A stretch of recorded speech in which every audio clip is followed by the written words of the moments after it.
दोस्तों, कैसे हैं आप लोग। बालाजी लर्निंग सेंटर में बहुत बहुत स्वागत है। दोस्तों, आज हम आपके लिए एक नई वैकेंसी लेके आए हैं। Uttar Pradesh public service commission ने वैकेंसी निकाली है पीसीएस की, मतलब एसीएफ एंड आरएफओ। ठीक है, ये नोटिफिकेशन 24 तारीख को निकाला है दोस्तों। ठीक है दोस्तों, तो चलिए इसके बारे में पूरा डिटेल में जानेंगे। क्या एज है, कौन कौन से एलिजिबल क्राइटेरियाज हैं, और हर वो चीज़ जो इस नोटिफिकेशन से रिलेटेड है। ठीक है दोस्तों, तो बने रहिए मेरे साथ इस वीडियो के अंत तक। तो चलिए स्टार्ट करते हैं। स्टार्ट करने से पहले अगर आपने अभी तक मेरा चैनल सब्सक्राइब नहीं किया है तो प्लीज़ मेरे चैनल को सब्सक्राइब करिए और बेल के आइकन को भी दबा लीजिए। तो दोस्तों, Uttar Pradesh public service commission ने वैकेंसी निकाली है एडवर्टाइजमेंट नंबर A1E1 2020। ठीक है दोस्तों, इसके थ्रू इन्होंने असिस्टेंट कंजर्वेटर और conservator of forest and range forest officer RFO की वैकेंसीज निकाली हैं। ठीक है दोस्तों, अगर हम डेट की बात करें, ऑनलाइन सबमिशन की डेट की बात करें तो वो 21/4 है, और अगर लास्ट डेट फीस की बात करते हैं तो 18/5/2020 है, और अगर बात करते हैं एप्लीकेशन सबमिट की तो 21/5/2020 है। ठीक है दोस्तों, अब इन्होंने एक इम्पॉर्टेंट नोटिस यहाँ पे दे रखा है कि अगर किसी भी कैंडिडेट ने एग्जामिनेशन यानी कि कंबाइंड स्टेट अपर सबऑर्डिनेट स्टेट प्रीलिम्स एग्जामिनेशन में अगर सबमिट हुआ है तो उसका डायरेक्ट यानी कि असिस्टेंट कंजर्वेटर और forest range forest officer service mains में डायरेक्ट वो कंसीडर किया जाएगा। ठीक है दोस्तों, अब अगर बात करते हैं हम इसकी एप्लीकेशन फ़ीस की, तो एप्लीकेशन फ़ीस के लिए अदर या बैकवर्ड मतलब अनरिजर्व या जनरल ओबीसी के लिए 100 रुपये है, और अदर ओबीसी के लिए 25 रुपये है, जनरल वालों के लिए 100 रुपये है। ठीक है दोस्तों, अब इसके अगर शेड्यूल कास्ट की बात करें तो वो 40 रुपये है, हैंडीकैप्ड की बात करें तो उनके लिए कोई फ़ीस नहीं है, और प्रोसेसिंग फ़ीस जो है वो 25 रुपये है। बस एक्स सर्विसमैन के लिए 40 रुपये है, और जो प्रोसेसिंग फ़ीस है वो है 25 रुपये, जिसका जो कि 65 रुपये बन जाता है। ठीक है दोस्तों, अब अगर मॉडिफाई इन्होंने एक ये जैसे एप्लीकेशन आपने फिल कर रखा है और उसे मॉडिफाई करना, यानी कि कोई भी एरर फिल करने या सबमिट करने के बाद होता है तो मॉडिफाई सबमिटेड एप्लीकेशन के लिए दिया हुआ है, जिसके लिए आपको ज़रूरत पड़ेगी Aadhaar number, email ID, mobile number, registered email ID and. ठीक है दोस्तों, इन सब चीज़ों की आवश्यकता पड़ेगी। अगर हम नंबर ऑफ़ वैकेंसीज़ की बात करें तो वो 200 हैं। ठीक है दोस्तों, तो अगर हम बात करते हैं कि सैलरी की, तो असिस्टेंट कंजर्वेटर के लिए, कंजर्वेटर ऑफ फॉरेस्ट के लिए 15,000 से लेकर के 39,100 रुपये फीस है। वो sorry, assistant conservator of forest के लिए 15,000 से लेकर के 39,000 सैलरी है, जो कि 5400 ग्रेड पे है, और रेंज फॉरेस्ट के लिए 5300 से लेकर के 34,800 है ग्रेड पे, 4800 पे सिलेक्शन है। ठीक है दोस्तों, तो अगर हम बात करते हैं एजुकेशनल क्वालिफिकेशन के लिए, तो एजुकेशनल क्वालिफिकेशन असिस्टेंट प्रोस्कटिंग ऑफिसर यानी कि ट्रांसपोर्ट के लिए लॉ एजुकेशन होना चाहिए। फिर डिस्ट्रिक्ट बैंक शिक्षा अधिकारी के लिए पोस्ट ग्रेजुएट होना चाहिए। डिस्ट्रिक्ट ऑडिट ऑफिसर के लिए यानी रेवेन्यू एडिट के लिए कॉमर्स से ग्रेजुएशन होना चाहिए। Assistant controller legal measurement, assistant controller legal management के लिए degree in science and physics और mechanical engineering as one subject में होना चाहिए। ठीक है दोस्तों, असिस्टेंट लेबर कमीशन के लिए degree in art and sociology and economics में होना चाहिए।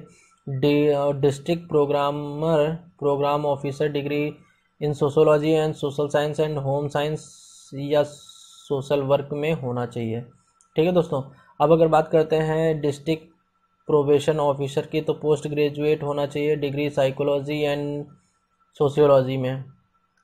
ठीक है दोस्तों, अब वापस चलते हैं। अगर चाइल्ड डेवलपमेंट प्रोजेक्ट ऑफिसर चाहिए तो डिग्री इन सोशियोलॉजी, ठीक है दोस्तों, and social work in home science, और इन इक्वलाइजेशन इक्विलेंट क्वालिफिकेशन होना चाहिए। ठीक है दोस्तों, अगर डिजिग्नेटेड ऑफिसर यानी कि फूड सेफ्टी ऑफिसर की बात करते हैं तो डिग्री इन केमिस्ट्री, ठीक है, post graduate in chemistry and chemistry one of the subject university is established by law in India, qualification recognised in the government of equivalent through. ठीक है दोस्तों, अब अगर बात करते हैं हम, तो ये सारी क्वालिफिकेशंस डिमांड की गई है, जिसमें कि लेबर इन्फोर्समेंट ऑफिसर के लिए bachelor degree in economics, sociology and commerce में होना चाहिए। ठीक है दोस्तों,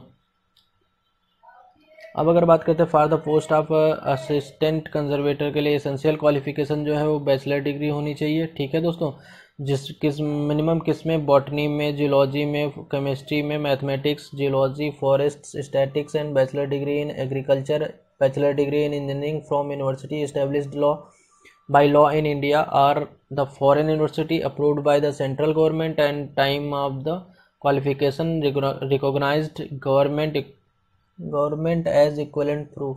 ठीक है दोस्तों, अगर प्रेफरेंशियल क्वालिफिकेशन की बात करते हैं तो प्रेफरेंशियल क्वालिफिकेशन यानी कि अगर आपके पास एनसीसी का बी ग्रेड सर्टिफिकेट है तो आपको प्रेफरेंसेस दी जाएंगी। ठीक है दोस्तों, अब अगर बात करते हैं post of range forest officer के लिए, तो प्रेफरेंसेस इसके लिए भी मिनिमम क्वालिफिकेशन जो है, एसेंशियल क्वालिफिकेशन है वो बैचलर डिग्री होनी चाहिए जियोलॉजी सेम सब्जेक्ट्स में, और जो है मिनिमम क्वालिफिकेशन जो होनी चाहिए वो 2 पीरियड टर्मिनेट, हाँ, आर्मी में सर्वाइव्ड इन टर्मिनल आर्मी सर्वाइव्ड इन 2 ईयर के लिए। ठीक है दोस्तों, मिनिमम फिजिकल स्टैंडर्ड जो चाहिए वो मेल के लिए चाहिए 163 सेंटीमीटर और फीमेल के लिए 150 सेंटीमीटर। ठीक है दोस्तों, और ठीक है दोस्तों,